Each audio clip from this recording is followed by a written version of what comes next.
tungkol sa ating US Typhoon missiles na naka-install sa siyam na EDCA sites dito sa Pilipinas. Bakit nga kaya medyo takot ang China sa mga Typhoon missiles?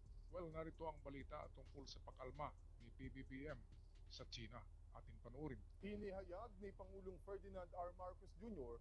na handa siyang ibalik ang Typhoon missile system ng Amerika kung titigil na ang China sa pangaharas sa mga Pilipino sa loob ng ating teritoryo. Ayon kay Pangulong Marcos, hindi niya maintindihan kung bakit may mga komento sa paggamit ng Pilipinas ng Typhoon kahit pa mas malakas na sandata ang China. Dagdag niya, handa siyang makipagkasundo sa China na ibabalik ang missile system kung hindi nagagambalain ng China ang ating mga tropa at mayangisdang Pilipino.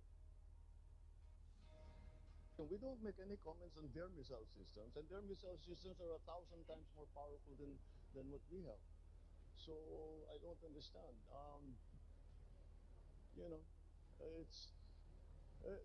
Let's make a deal with China. Stop claiming our territory. Yan, so yun yung matapang na sabi ni PBBM sa China kay Xi Jinping na stop claiming, stop. Pwede pala si Kibuloy dito, no? Kasi isang ganun lang ni Kibuloy. Stop. Ay, stop yan eh. Yun sa kanyang panaginip.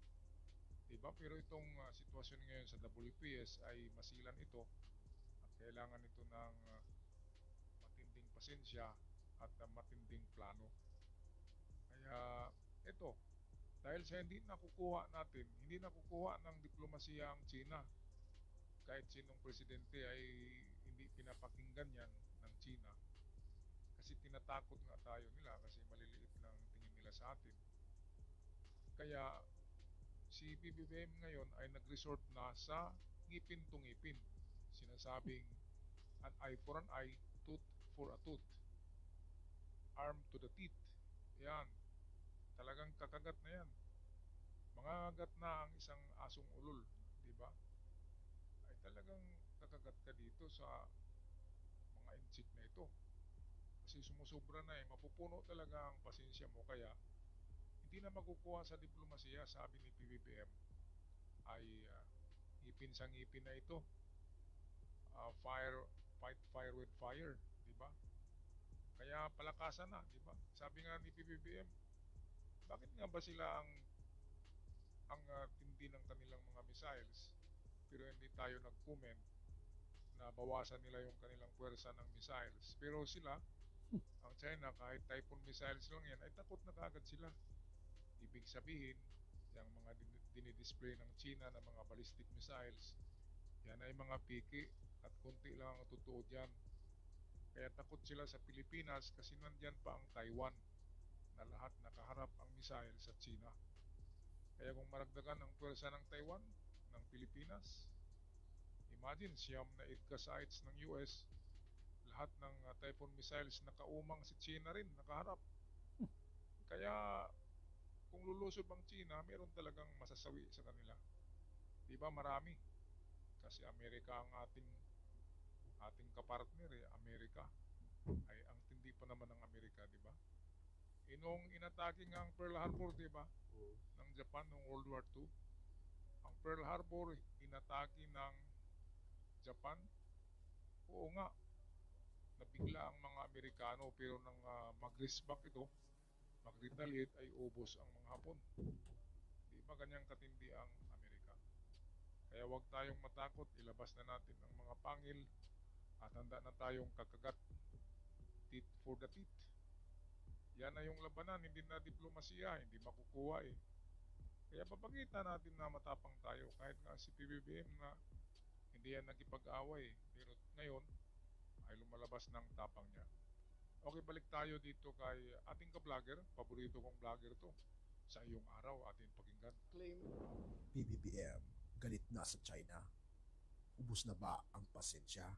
Walang ibang bansang pwedeng magdikta sa Pilipinas kung paano i-deploy ang mga assets sa teritoryo nito. Matapos muling manawagan ang China sa Pilipinas na alisin na ang Typhoon missile launchers ng Amerika na nasa bansa. Sa isang press conference sa Beijing, Sinabi ni Chinese Foreign Ministry spokesperson Mao Ning Hindi nga na ang pinakikialaman ng mga mid-range missile capability nyo. missile system sa bansa Hingi ay lang naman kayo magdudulot sa lamang ng tensyon missile ng at samaan na Pilipinas. loob sa rehiyon.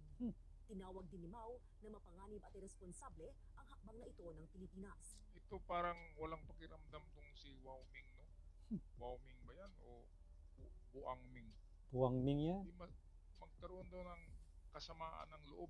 Masama na nga ang loob natin eh. Dahil sobra-sobra na. Sila pala, akala nila hindi masama ang loob natin sa kanila.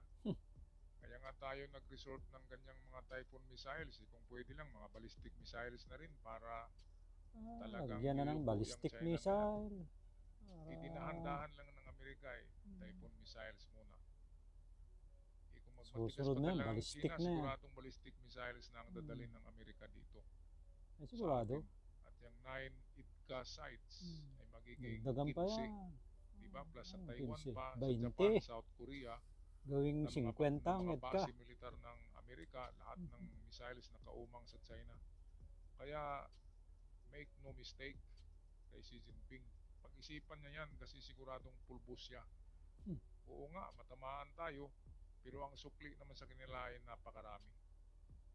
Kaya yan, ang dapat pag-isipan ng isang matalinong leader. Kung matalino itong si Xi Jinping, baka ang laman ng utak niyan ay noodles pa rin eh.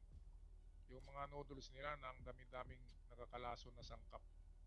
Kaya nga ang India ay hindi na bumibili ng noodles at anumang pagkain na Ayaw nilang preserved noodles. galing sa China kasi ang hinahalo Nakakalaso nila na. ay nakakalaso na eh. Hmm. Oo nga, ang mga pagkain sa India ay napakarumi dahil inaapak-apakan bago ipipirito, di ba? Ang dumi-dumi pero walang lason, marumi lang. Ang sa China, malinis tingnan ang pagkain nila pero may lason. May lason. Totoo yan.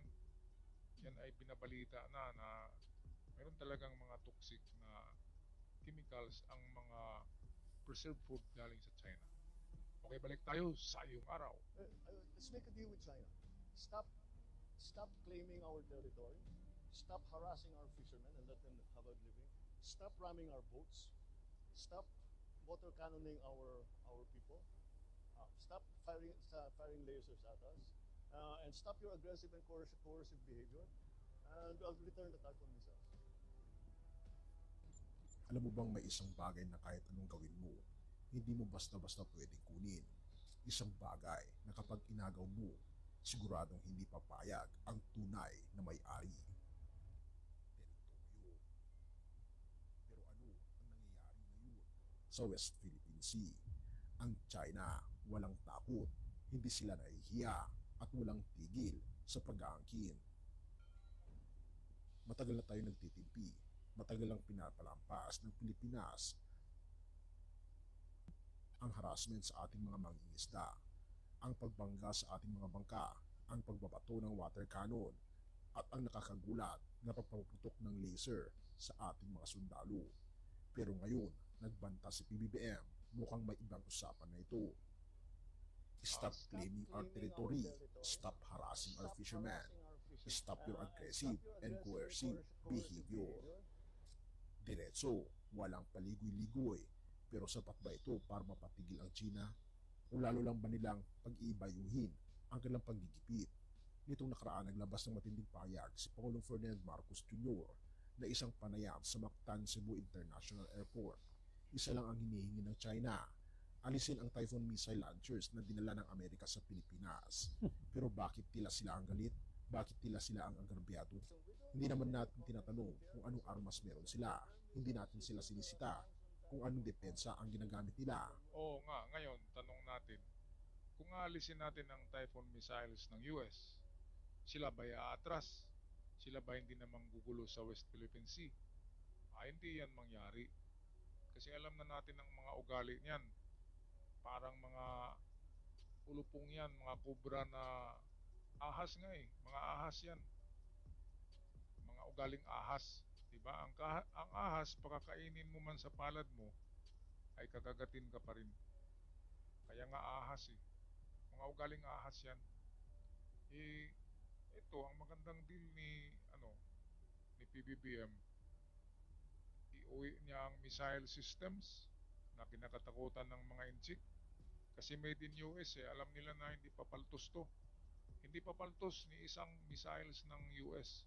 Iyang sa China kung 10 missiles. Paltos na doon ang ang 4 na lang yung lilipat. At pagsabog nun ay baka yung 4 isa lang ang sasabog eh. Mga panis na yan mga expired na yan ng mga rockets. Alam nyo naman made in China hanggang forma lang yan, hanggang itsura. Pero ang laman yan wala, noodles lang. Ang pau. Saka panakot na nakakalason ng mga sangkap. Diba? Baka yung pulbura nila sa rocket ay pulbura ng Kritis. noodles yung seasoning. Diba? Kaya sus nako. Kung magkagira ay talagang yayari ako ng hindi lang 100. Marami ang yayariin ko sa Chinese na mga yan. Mga hinayupak na yan. Baka gawin ko silang itong target paper, di ba? Tulad nung nagpa-practice tayo ng shooting. Ganyan ang gagawin ko dyan sa mga enchik kapag mangyari yung digmaan na yan.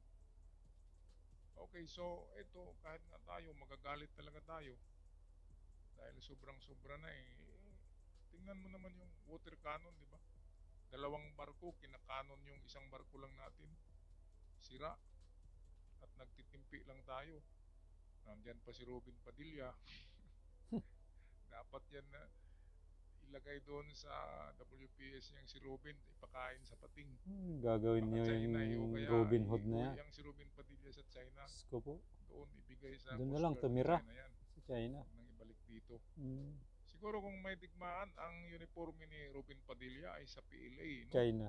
Ano sa tingin nyo? Di ba? Tama yata ako Mm. Saka yung si Bato ay magsuot na rin yan ng China. ng PLA. Si Mm. Bongo, magsuot na rin yan. Si Digong, magsuot na rin yan. Lahat Yung si na. Inday Lustay, magsuot na rin yan. Mm. Ganyan, kasi mga maka-China Mm. mga makapili. Binintang Pilipinas. Okay, tapusin natin ang video.